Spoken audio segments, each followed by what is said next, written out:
You see, there are these individuals who navigate life absorbing every emotion in sight, not only their own highs and lows, but the feelings of everyone around them as well. They're akin to emotional seismographs, picking up on every subtle vibration nearby. We label them as highly attuned spirits, empathic types, or just folks who experience intensity beyond measure. And culture has conditioned them masterfully, right? Conditioned them to think their heightened awareness carries a hidden toll, serving as the go-to haven for others' feelings, the default listener, the free emotional support line. Yet something truly remarkable unfolds when one of these deeply feeling people finally pauses, simply halts, ceases soaking up every surrounding sentiment like a blotter, halts agreeing when their gut yells otherwise, halts contorting into awkward forms just to ease someone else's discomfort. The outcome isn't predictable at all. They don't turn icy. They don't grow harsh. They evolve into something far more disruptive to a society reliant on their perpetual giving. They awaken. Allow me to explain what's truly at play. Most folks totally misjudge what sensitivity entails.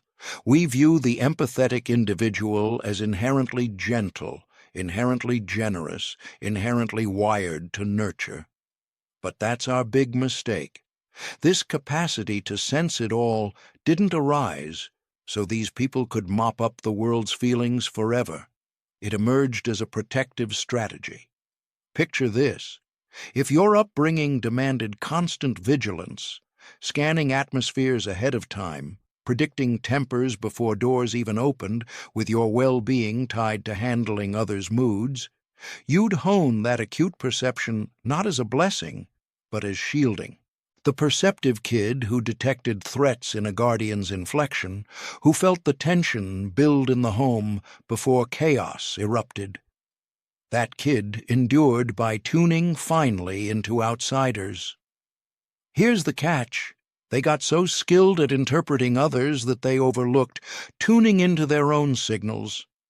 Thus, you end up with these empathic wanderers in their 30s, 40s, 50s, still running on that early script, still tying their worth to how helpful they are, still persuaded that enough generosity, enough concern, enough yielding will secure the affection they've craved forever.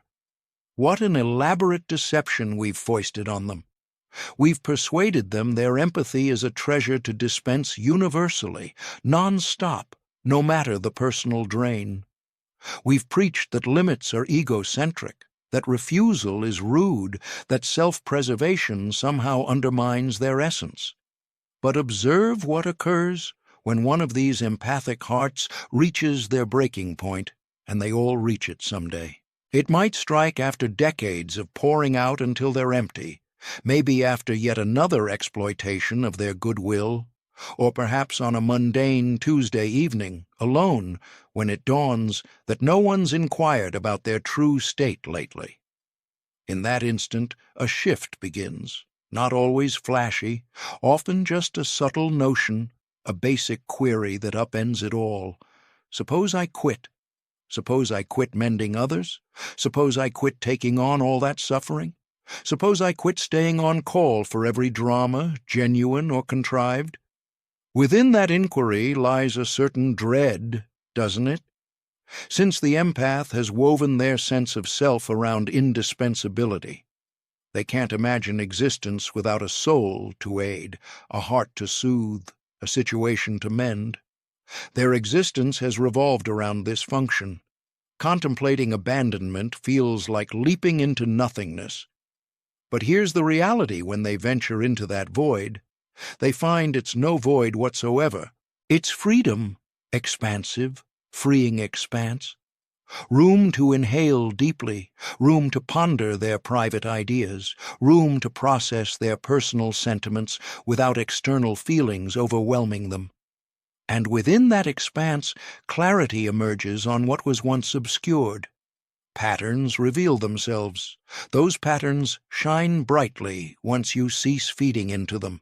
They spot how some contacts surface only for favors, They observe who fades away when they're no longer the initiator. They identify the energy drainers, those charismatic sorts, perpetually in turmoil, forever seeking aid, endlessly receiving without reciprocating. Now, this is the intriguing part. The empath doesn't sour into skepticism upon spotting these cycles. That's the common worry, isn't it? The concern that dialing back the openness, the warmth, the boundless empathy will morph them into a jaded, resentful shell. But that's not the case. What unfolds instead? What happens is that they grow more selective. They cultivate a kind of aware empathy. They continue to experience emotions intensely, form deep bonds, and extend real kindness. But now it's deliberate. They decide where to channel their efforts rather than spreading them thin to satisfy every request. Imagine a searchlight versus a broad beam. An unawakened, empathetic person acts like that wide beam, lighting up the whole scene around them while remaining in obscurity themselves. Once they awaken, though, they transform into a targeted beam, deliberate, purposeful, potent. They direct their glow to places that count, where it's truly required, where it can spark real change. And sure, that leaves some folks in the shadows. Those who just tagged along for the easy glow, who never planned to reciprocate any warmth. They end up missing their convenient source of light, and they hate it. That's when the complaints kick in. Quote, "The wonderful part is that the awakened empathetic individual no longer hustles to soothe these critics. They skip the frantic efforts to show they're still decent, still generous, still the dependable pushover. Instead, they just grin inwardly and muse, 'You're right, I have evolved.' At last, because here's the unspoken reality. That earlier version of the empathetic person, the one who catered to all, lacked limits, soaked up others' turmoil like it was their duty. That wasn't authentic. It was an act, a coping mechanism confused for character. The true self lay hidden beneath layers of obligatory nurturing. The genuine individual harbored views they kept silent, desires they ignored, frustrations they bottled, aspirations they shelved, all while handling the emotional storms of others. As that authentic self surfaces, it's unsettling. For the empathetic person, and definitely for those who thrived on their self-sacrifice, there's a phase, potentially spanning months or years, where everything seems unfamiliar, fresh, and a bit scary.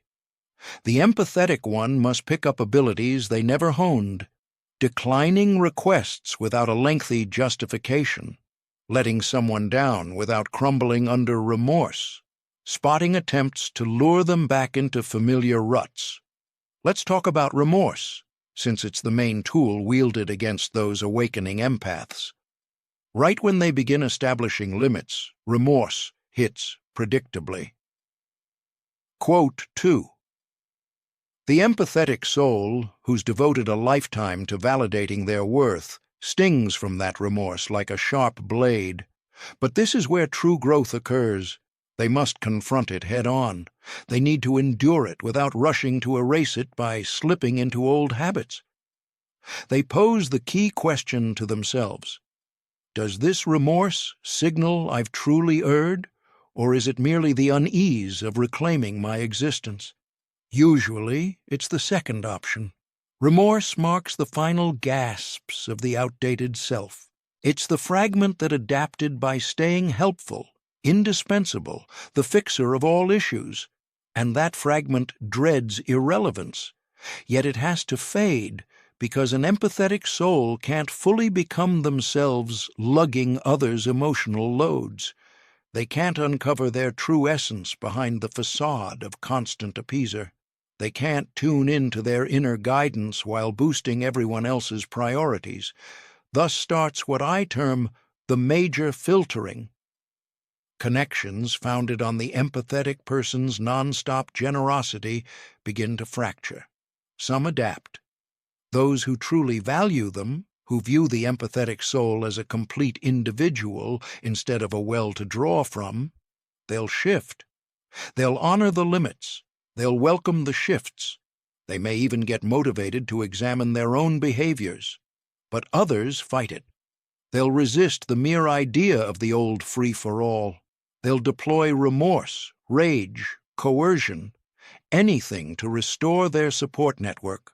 And here, the empathetic soul encounters their toughest challenge. Can they stand firm even as loved ones get angry? Can they let others down to honor their own truth? This isn't simple. From early on, the empathetic soul was conditioned to value others' ease over their own genuineness. They absorbed that stirring trouble is risky, advocating for themselves is self-centered, their wants rank below everyone else's. Shattering that programming demands a form of bravery, not the flashy sort, but the steady, understated kind. The quiet bravery of putting yourself first, even when every fiber of your being has been wired to prioritize everyone else. Observe how the physical form responds when an empathetic spirit quits bending over backward for others. It's truly captivating. For years, perhaps even lifetimes, their physique has lingered in perpetual tension. Their neural pathways have juggled not only their personal feelings, but also absorbed those of others around them. They've endured migraines, digestive issues, fatigue that no amount of rest could mend. Their system has been yelling for a halt, yet they pressed on, driven by the needs of all.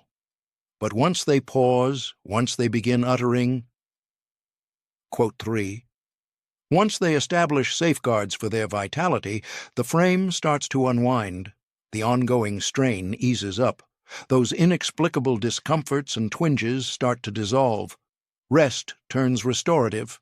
Vitality surges back. It's like the body finally lets out a long-held sigh after years of breath-holding. And that tracks, right? The form was never designed to handle the emotional debris of others. The empathetic individual has operated like a dumping ground for feelings, and their well-being suffered the consequences. Once they cease shouldering the tension, worries, and hurts of those around them, their bodily welfare naturally rebounds. Now, grasp this key point. When an empathetic spirit stirs to awareness and perceives reality clearly, they retain their innate perceptiveness. That's the misconception many hold, but it's unfounded. They don't turn indifferent, detached, or frosty. Instead, their receptivity evolves from instinctive to intentional. Prior to this shift, they soaked up everything effortlessly, akin to a sponge plunged into liquid. There was zero filter. If another felt grief, it mirrored in them. If tension gripped someone, it gripped them too.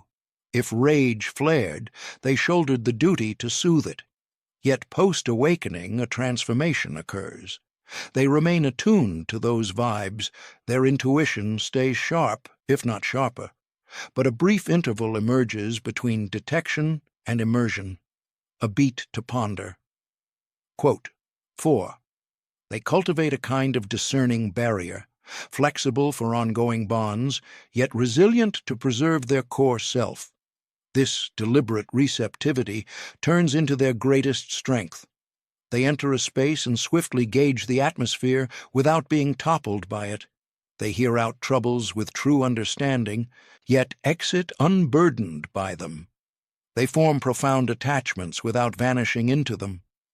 This is the treasure destined to bloom from their gift, not perpetual forfeiture, but mindful ties, not engulfment, but authentic understanding, not sinking beneath others' tides, but navigating life's emotional currents with skill.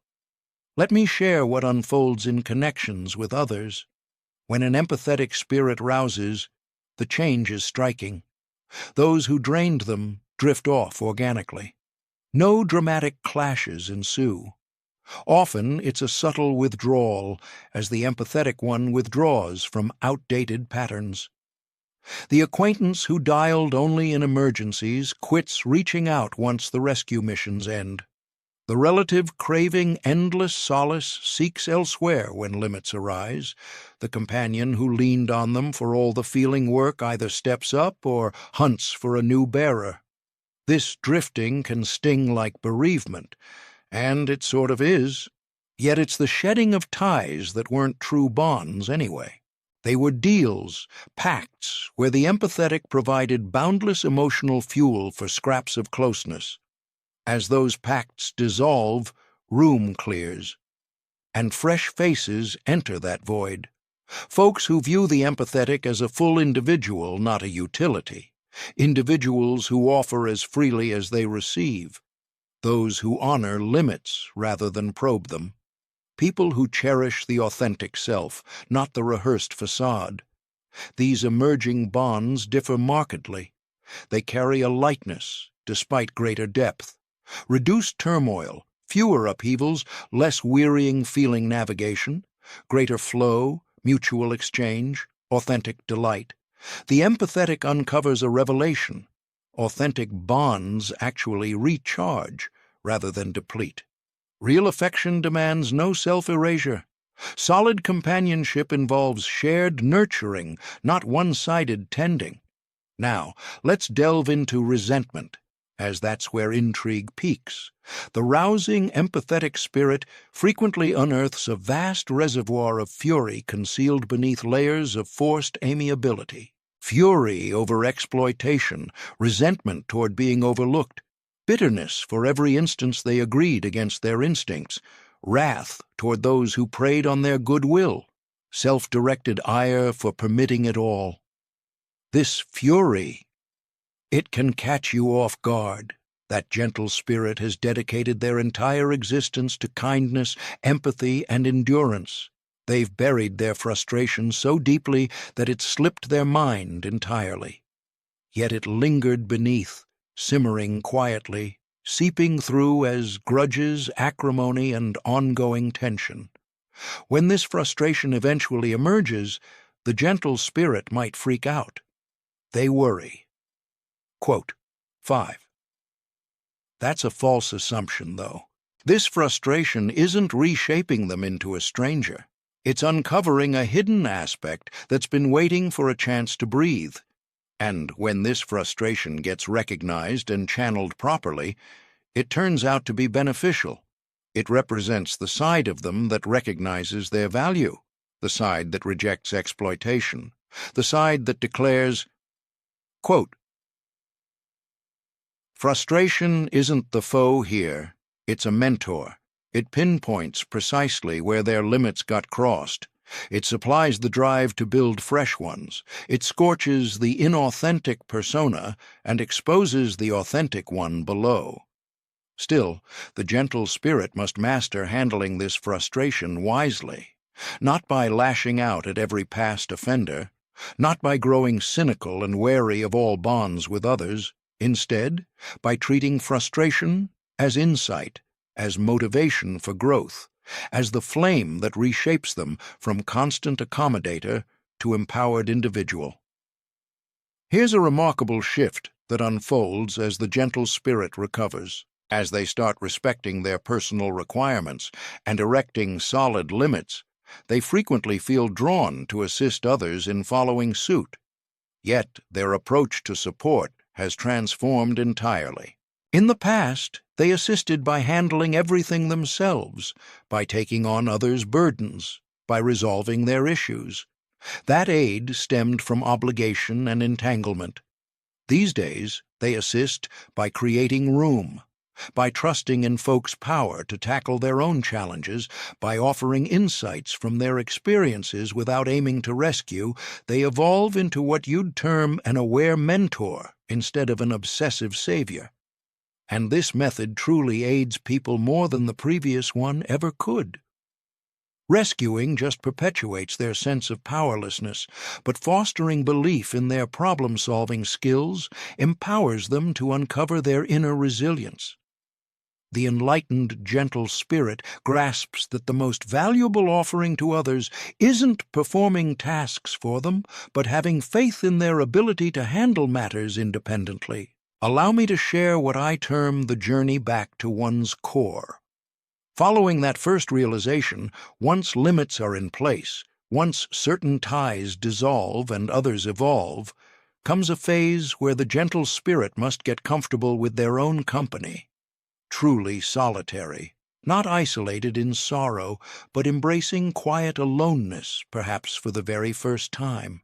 No audience to satisfy, no feelings to regulate for someone else, no act to put on, just themselves. At the outset, this might unsettle them, since without the usual distractions from outside, they confront their inner world, their thoughts, emotions, aspirations.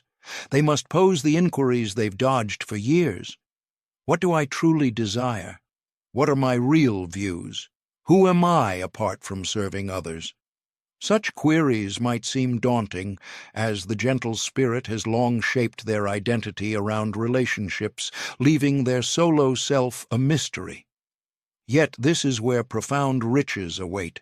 In that quiet, in that unmasked space, free from roles or resolutions, they encounter their true essence anew. They uncover their tastes, their perspectives, their unique traits. They learn what brings joy in private moments, what stirs their spirit without an admirer present, what ignites passion without an obligation to delight. They realize they're engaging, full of unexplored layers, and frankly, delightful companions to themselves. Then a magical thing occurs. The gentle spirit develops affection, not for another, but for their own being, in a soft, grateful manner, free of self-absorption. They begin viewing themselves as deserving the nurturing and focus they've lavished on everyone else. They extend to themselves the mercy they've shown the world. They commit to their needs with the fervor once reserved for others. This self-acceptance is transformative, for true regard for oneself bars settling into dynamics that demand self-erasure. Knowing your value prevents accepting mere scraps of care.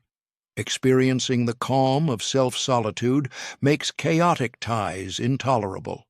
The gentle spirit, now awakened and reconnected to their essence, gains an unyielding stability they lacked before, not through callousing their emotions, but by locating their true anchor. From that anchor, they interact with life in a fresh, vibrant manner.